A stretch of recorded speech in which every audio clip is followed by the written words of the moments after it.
Hello and welcome. My name is Christina from Empowered Creator. I am a mindset and conscious manifesting teacher and coach, and this is my YouTube channel. Here I talk about all things law of assumption, mindset, conscious manifesting, the quantum universe, and a lot more.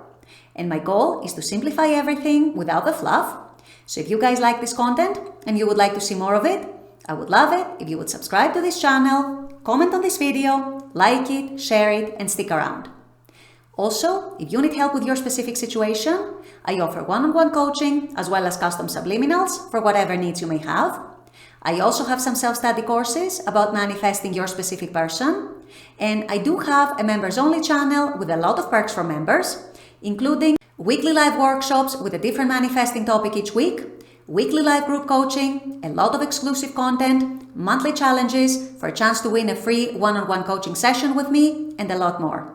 So if you're interested in any of these services, the links are below in the description box. Click on them and they're going to take you to my website or to the membership channel. With all that being said, let's dive into today's video. In today's video, I want to discuss the one thing that if you do implement correctly and consistently, you become a master manifestor without pretty much needing anything else, without even needing knowledge and understanding of the fundamentals of the law, which I usually encourage you to have. It's a basic thing, it's a fundamental thing, but it's probably the most crucial thing that you can train yourself to acquire as a skill. So this is what I'll be discussing in today's video. Stay tuned. So what is this one thing, what is this one trait that is going to make you a master manifestor, even if you don't have a very good knowledge or a very good understanding of the basics and the fundamentals of the law of assumption, even if you don't know the nitty-gritty and the inner workings of the law, which, as I said in my intro, I always encourage people to know, because I am someone who believes that knowing that why things work the way they work actually boosts your manifesting and helps you in implementing the teachings. But even if you don't have any of that, or any of the knowledge, or any of the deeper understanding, you can still become a master manifestor if you implement this one thing correctly and consistently. And what is this one thing? It is called focused attention. In other words, training yourself to focus your attention on all the things that actually matter. That is, all the things that you actually desire. The feelings, the thoughts, the assumptions, the expectations, the perceptions, the meanings you give the 3D and reality in general, based on what you actually want to experience, based on what you're actually choosing for yourself, and based on what you're actually claiming for yourself through your manifesting. In fact, you guys, the science and the art of conscious manifesting, because it's both a science and an art, and if you ask me, it's a little more of an art than a science, but it is both, is learning to train yourself to focus your attention in all the right places and unfocus your attention, shift your attention from all the wrong places. What are the wrong places? These are all the things that you don't prefer, that you're not choosing, that you don't want to see anymore, that you want to change. If you are in a situation, let's take the SP example, the specific person example, because I know a lot of you watching this channel are manifesting a specific person. If, let's say, the unwanted, the undesirable, and the circumstance that you want to change is that you are in separation, for example, with your specific person, and the change that you want to bring about is to be back together with them, then the wrong place in which to focus your attention is what may have happened in the past, what the current 3D circumstances may be showing.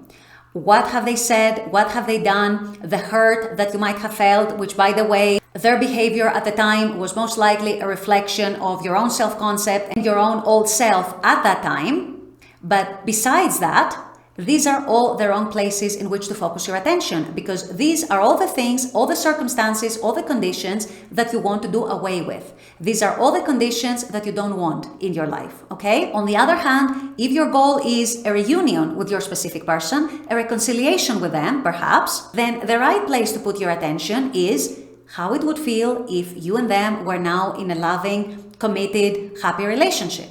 It would be in all the things that they would be telling you and doing for you from that version of themselves. It would be on the version of yourself that you would be if you had that desire fulfilled and realized in your 3D right now? It would be in the thoughts, the assumptions, the feelings, the perceptions, the expectations that you would have as that version of yourself whose desire is now realized. In this case, in the example that I gave, the desire to be back together with that SP. So this is, you guys, even if you don't do anything else, even if you don't learn anything else, even if you don't have the understanding of anything else, if you do this one thing, if you learn to train yourself to focus your attention on all the right places instead of all the wrong places, and if you are consistent in doing it and practicing it throughout the day, saturating yourself with that new reality, starting to feel more and more naturally as that new person, that version of yourself who has their desire already fulfilled, then this, you guys, makes you a master manifestor. That in and of itself. It is your focused attention, it is what you give power to, is what you give attention to, and what you give your energy to, that you create more of in your day-to-day 3D reality. If you are able to understand and internalize that principle and actually apply it in your day-to-day life, not just hear it, not just learn it and know it, but actually apply it, is what Neville said and what the Bible says, be doers of the word, not hearers only. So if you become a doer of this practice of the word, then this is all you need to do to become a master manifestor sooner or later. Yes, it might be challenging at times, it probably will be challenging at times, this is an experience we all have, but it will become more and more natural, it will become easier and easier. If you learn to keep your focus on all the stories that you actually want, on all the stories that are going to lead to the experiences that you want to experience and the experiences that you want to have in your 3D, as opposed to the past experiences or maybe even current experiences that you're not enjoying, that you want to change, that you don't want to be present in your life, then you are going to become a master manifestor very, very soon. So this is all you need to do. This is your only job as a conscious manifestor. To learn to train your attention, learn to train your focus, to go from what you don't want to what you want. To go from the unpleasant, the undesirable, the things that you want to change, towards the pleasant, the desirable, and the things that you want to have and be and experience. So this is it, you guys. This is the key. This is the secret. This is what makes you a master at manifesting, even if you don't have a very good or a very deep understanding of the law of assumption, the laws of the universe, and anything else. If you want the quick and dirty of how you become a master at manifesting, this is it. Start doing it, start implementing it, and you are going to see the differences in yourself first and in your life soon to follow, and you won't even believe it. With all that being said, I'm going to wrap up this video here. I intend that this has helped. As always, I very much appreciate you guys being on this channel, watching this content. I love making this content for you. And as always, I look forward to seeing you all at the next video. Until then, take care and bye-bye.